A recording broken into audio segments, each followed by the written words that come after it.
Hi everyone, I thought I'd answer some more of your questions and read back weird messages. In regards to dilation, how can you regain lost depth? Well, if you do not dilate regularly and lose depth, it can be very difficult, if not impossible, to regain lost depth. This is especially crucial during the scar retraction phase when it becomes very difficult to dilate. If you skip, it will be harder and it may begin to retract to the point where it no longer stretches to the correct depth. Keep up with the dilation despite the difficulty, and in the end, you will realize it was worth it.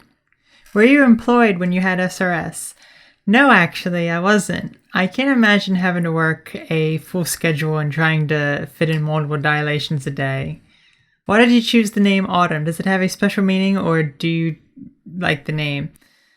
Well, I like the name Autumn. It's nice. My full name is actually Autumn Levith Asphodel. Is that my real name? Maybe. Maybe not. Can you figure out the meaning of the entire name? I was wondering what area of the country you're at. Your accent reminds me of some parts of Long Island, New York City area, but I may be wrong. It does?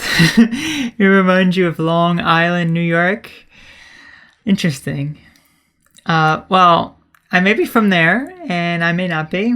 I'm from somewhere over there, somewhere on the East Coast. I have been told I have an accent. I don't know. I have a speech impediment. I know that. I talk differently. How is masturbation possible with the effects of hormones making the penis flaccid?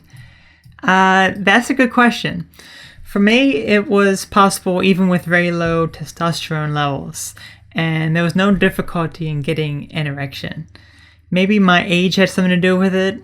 Also, since I still had testicles, testosterone was still being produced, so maybe that helped. I couldn't tell you since there was not a part in my transition that I had a penis but no testicles. Maybe someone whose body is like that can answer.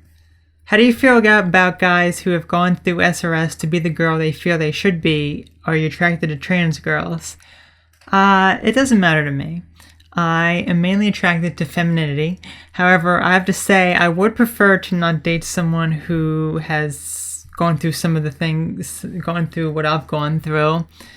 But, of course, that would be something that we could share in common, but I don't think I could do it.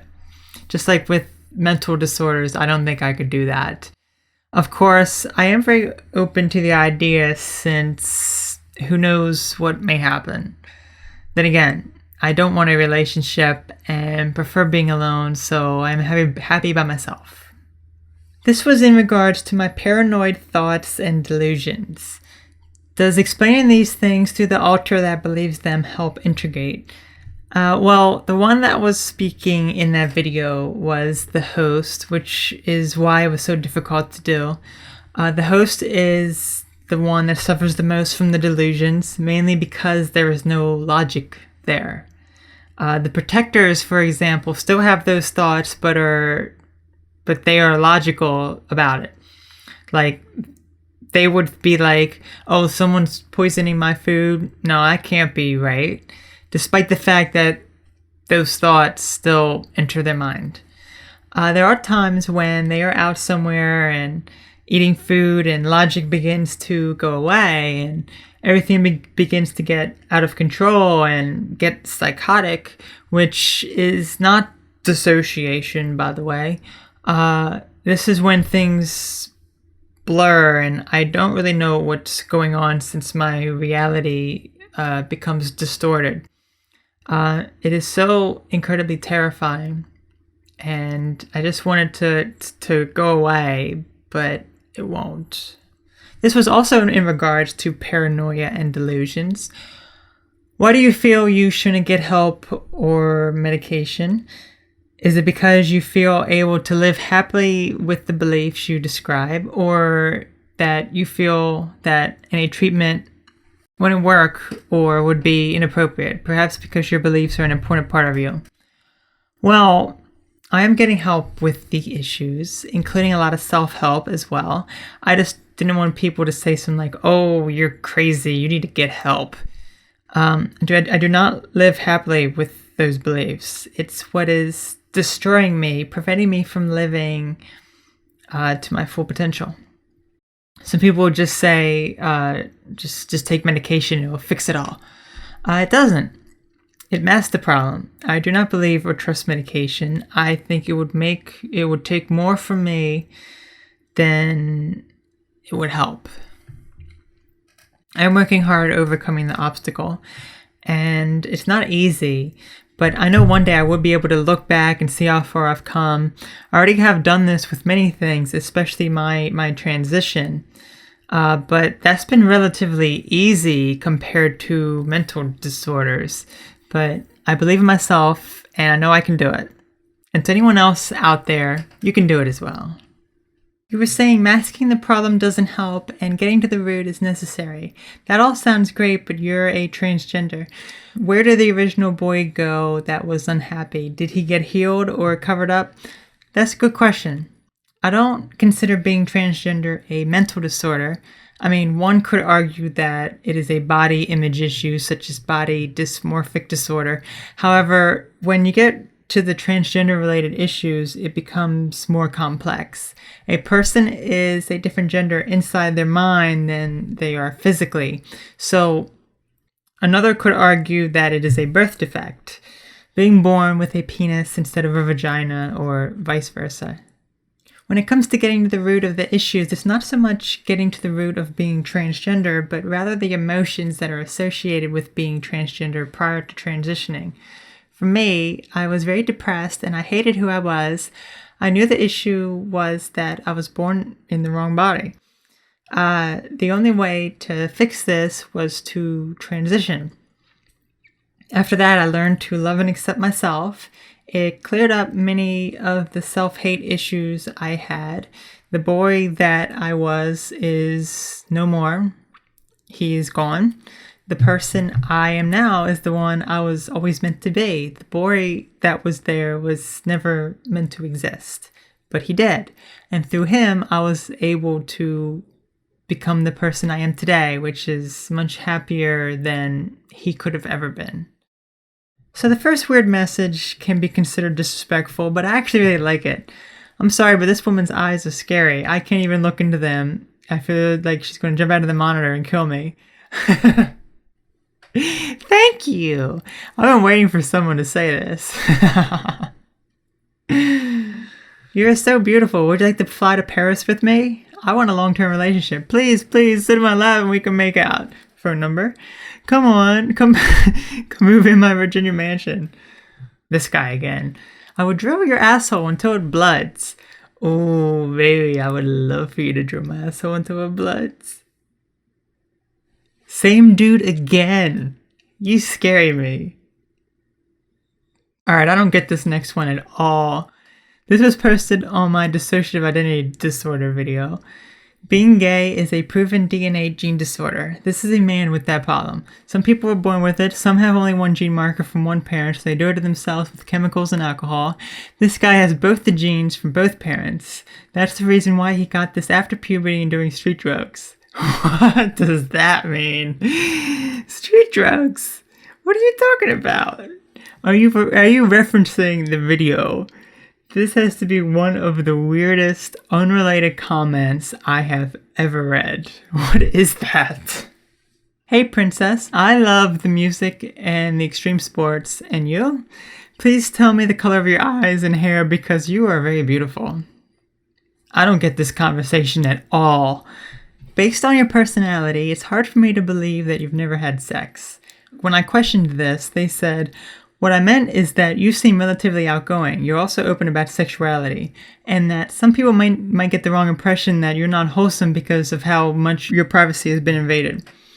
All of this has confused, shocked, and disappointed me. I think some people get the wrong impression of how I really am, and this upsets me greatly.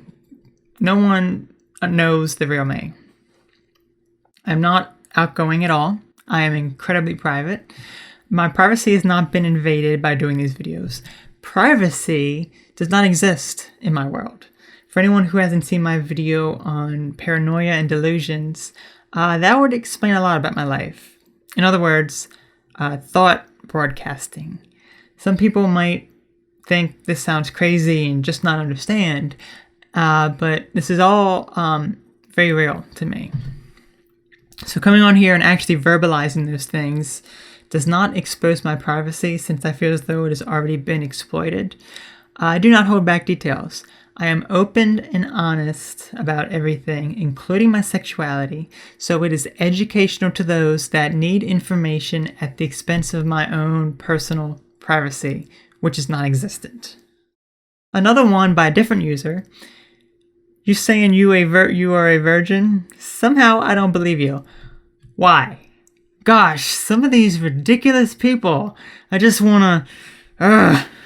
Why is it so hard for people to accept the fact that I have never had sex, never been in a relationship, never been on a date, and never been kissed? Tell me, why is that difficult to understand? I just don't get it. Rather, people just don't understand me. And that is very upsetting. And the last set of messages are all from the same guy who was very misinformed about dissociative identity disorder and post-traumatic stress disorder. Regarding DID, he said, more peer review on how fake your Tumblr-ness is. Stop believing you are multiple identities. You are taking very normal human feelings and reactions and scooping it into a disorder so you can feel like a special snowflake. The paper below concludes that DID is primarily a iatrogenic condition. Isn't that exactly how it happened with you? You literally had no actual disorder until you went to a psychologist, and it deteriorated and amplified after they diagnosed you. No, that is completely false. Nothing amplified whatsoever. If anything, it was the opposite, since I was able to learn about it and how to deal with it. Have fun with your made-up illness.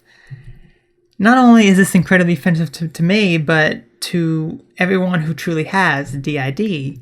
Evidence to suggest that DID is iatrogenic is unreliable.